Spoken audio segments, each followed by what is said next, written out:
Saya beberapa hari yang lalu dakwah ke Pontianak. Nah, sampai di Pontianak selesai pengajian, saya diajak untuk bertemu dengan seorang syarifah, salah satu anak cucu Nabi Muhammad SAW, marganya Al-Haddad, namanya Anisah ya, Syarifah Anisah. Umurnya belum panjang, baru 106 tahun ya, baru 106 tahun. Kemudian wajahnya gak tampak lelah, baru beberapa puluh tahun tidak bisa tidur malam. Jadi bahasanya tuh halus, saya kalau malam tidak bisa tidur. Mirip sama ibu-ibu kalau lagi gak bisa tidur gitu ya. Udah 5 hari saya gak bisa tidur, tapi ngapain? Nonton sinetron ya, baca komik, lihat tayangan-tayangan yang ada di media sosial, sibuk lihat TikTok, IG dan lain sebagainya. Kenapa nggak bisa tidur, cari tidur? Kalau Syarifah Anisah ini lain, sekian puluh tahun nggak bisa tidur. Itu kalau dari jam 9 sampai kurang lebih jam 1 itu zikir, jam 1 sampai subuh sholat. Mirip ya. Setelah itu habis subuh matahari terbit, tidur. Ya, jam berapa bangunnya? Kalau kita balas dendam, jam 2, jam 1 baru bangun. Syarifah Anisah enggak, jam 9 sudah bangun. Ngapain? Sholat duha. Tidur lagi kapan? Yaitu nanti habis subuh. Nah, apa yang dilakukan oleh beliau? Beliau kumpulkan biji-bijian, ditaruh di satu tempat yang besar sebesar rebana ini. Itu biji-bijian dari kelengkeng, dari duku ya, dikumpulkan. Nah, kemudian diambil 2 wadah, yang satu isi biji-bijian, yang satu kosong. Jam 9 itu duduk nyantai, duduk atahiyat akhir di sejadahnya. Jadi di sajadahnya, saya buktikan saya duduk sama beliau 1,5 jam, posisi kakinya nggak berubah. Sementara kita yang muda-muda sudah ganti-ganti ya. Sudah ganti-ganti. Ini beliaunya masih atahiyat akhir santai gitu ya. Kemudian yang dibaca apa zikirnya? 1 istiqomah, surat Al-Ikhlas. Bismillahirrahmanirrahim, qul huwallahu ahad. Sampai selesai, kemudian ditaruh di tempat yang kosong. Terus begitu, sampai pindah semua. Ya, sampai pindah semua. Besoknya gantian, yang sini dipindah ke sini. Sehingga beliau nggak pakai tasbih. Ya, nggak pakai tasbih untuk yang zikir malam itu, nggak pakai tasbih. Karena tasbihnya kalau mau dibuat seberapa panjang itu.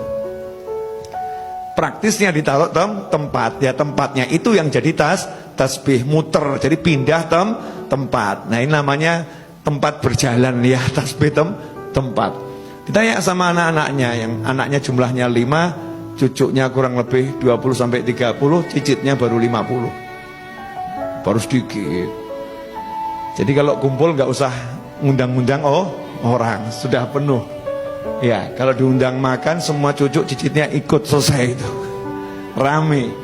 Nah, ini Syarifah Anisah ini ditanya kenapa kok seperti itu. Kata beliau, nanti kalau saya ketentuan Allah datang, saya meninggal dunia, maka saya pengen setelah dikubur nanti biji-bijian ini ditaburkan di atas makam saya biar jadi saksi yang nolong saya. Tapi ini kata saya loh ya, menurut saya, kalau menurut Allah nggak tahu lagi. Masih tawadhu seperti itu. Ya, masih seperti itu. Kemudian sholat malam hanya 10 rakaat, sesuai dengan jumlah anaknya 5, 2 rakaat untuk 1 anak. Selesai 2 rakaat, dia doakan anaknya yang 1 ya, beserta cucu dan cicitnya, disebutkan namanya satu persatu. Selesai, baru 2 rakaat lagi ganti untuk anak berikutnya dan cucu dari anak itu dan cicit dari anak tersebut. Terus begitu sampai 10 anak, selesainya adzan subuh. Dan ini udah puluhan tahun. Hasilnya seluruh anak cucunya nurut dan soleh-solihah. Saya lihat sendiri, semuanya ahli ilmu, suka sama ilmu, suka sama orang soleh. Kenapa? Lah, tiap malam dizikiri, disolati. Sayangnya ini nggak ditiru ibu-ibu, nggak ada yang nyolatin suaminya. Bukan di sholat jenazah, bukan loh ya. Nggak sholat malam dizikirin, nggak. Anak-anaknya nggak dizikirin, sibuk marahin anak, sibuk marahin suami. Nah, ini metode yang saya dapat dari Syarifah Anisah. Semoga Allah panjangkan umurnya dalam segala kebaikan. Kemudian saat saya nanya minta apa, pengennya apa, cuman 2 hal. Saya minta sama Allah 2 hal. Nanti kalau ketentuan Allah datang, Ya, saya minta husnul khotimah. Saya bilang, panjang umur apa jeda Umi, panjang umur. Jawabannya, umur saya udah panjang. Sudah lama saya tinggal di dunia. Nah, terus minta apa lagi? Keren tuh jawabannya. Saya banyak baca Al-Quran, banyak baca Al-Ikhlas. Minta sama Allah satu hal. Malaikat Israel itu kan nanti yang ngurusin pencabutan nyawa saya. Itu kan ditugaskan sama Allah. Ya, dia ditugaskan sama Allah, tapi dia kan hamba Allah. Saya bilang sama Allah, ya Allah, aku minta satu. Nanti kalau Israel datang menjemput aku, dia harus sopan sama aku. Gak boleh sembarang masuk, harus salam dulu sama aku. Masya Allah, keren ya, perempuan bener ya. Jangan sembarang masuk, salam dulu. Minta sama Allah, malaikatnya disuruh salam dulu, gak sembarang masuk. Ini nunjukkan kalau wanita yang solihah ya, punya sesuatu di sisi Allah subhanahu wa ta'ala. Karena memang punya persiapan. Jadi udah persiapkan, nanti dikubur ada Al-Ikhlasnya ya. Nabi Israel ada Al-Qurannya. Kalau ada orang meninggal dunia, beliau dikabari ada warga kampung meninggal dunia, 5 hari beliau duduk menghatamkan Al-Quran. 5 hari khatam. Niat semoga ini jadi temannya di kuburan nanti, mikirin orang lain. Nah, duduk sama manusia yang seperti ini, itu nanti akan buat kita istiqomah. Jadi nggak mikir dunia lagi, ngopo ruwet cari fulus, cari duit, ujung-ujungnya mati. Oh, ngaji enak. Jadi semangat pengen ngaji. Jadi semangat pengen zikir. Tapi kalau kumpulnya sama ahli film, Masya Allah, tanya, film apa yang barusan kamu tonton? Ya, ada koleksi drama apa yang terbaru? Ya, di mana lihatnya? Jadi pengen lihat, terpanggil untuk itu. Rusak nanti istiqomah kita. Maka biar kita bisa istiqomah, ya kita dengarkan kisahnya orang-orang yang istiqomah, baik yang masih hidup maupun yang sudah meninggal dunia. Karena taksirnya, pengaruhnya ke hati itu sangat nyata. Ya, sangat nyata. Langsung termotivasi. Ya, ini terbukti toh.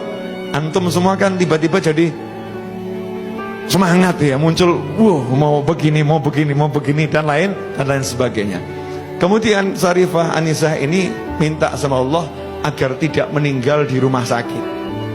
Makanya beliau, saya nggak mau masuk rumah sakit, saya nggak mau direpotkan dan tidak mau merepotkan. Orang meninggal itu harus di tempat yang tenang. Karena nazak itu, dicabut nyawa sama Israel itu sesuatu yang berat. Jadi tempatnya harus tenang. Saya pengen meninggal di rumah.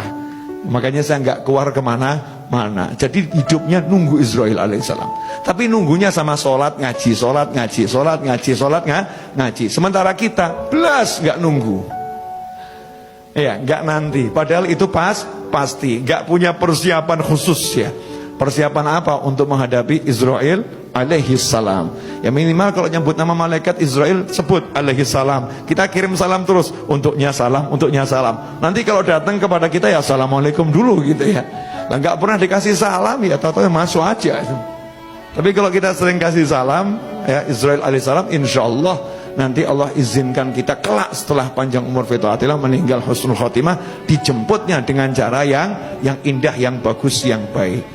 Jelas semuanya?